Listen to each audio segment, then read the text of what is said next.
Hi, how can I help you today? I was looking for some belt dressing spray. I have some, but do you mind if I ask you specifically what you're using it for?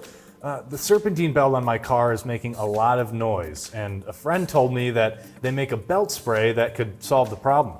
Well, there are situations when that advice is okay, such as with an older V-style belt, but with a Serpentine belt, using a belt dressing can do more damage than good. Really? Why? Modern Serpentine belts are made of EPDM, which is a synthetic rubber. There are two problems with belt dressing on these. One, it's a form of fluid contamination. Just like exposure to oil or power steering fluid can attack the EPDM compounds and damage the belt, these belt dressings are also a chemical which will typically damage the belt in the same manner.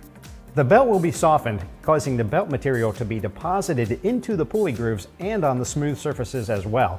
The noise will come back, and worse than before. On top of that, the material that transfers to the pulleys is like glue and it's tough to remove, especially from the small V grooves of a Serpentine pulley.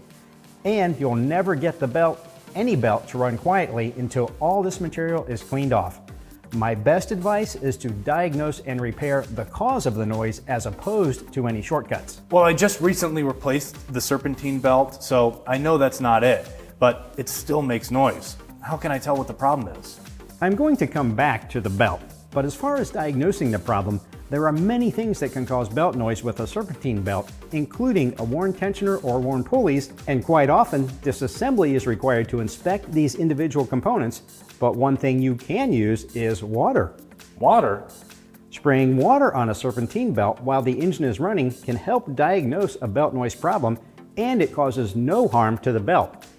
If it temporarily stops a consistent chirp, the problem is likely misalignment between pulleys. If you have a squealing noise and it gets worse, the problem is related to insufficient belt tension, so it can really point you in the right direction. That's great advice. I appreciate it. I'm going to try that out, but you said that we're going to come back to the belt. Do you think I damaged the new belt? It is possible the new belt has been damaged, especially if it's slipping or has debris in the pulley grooves.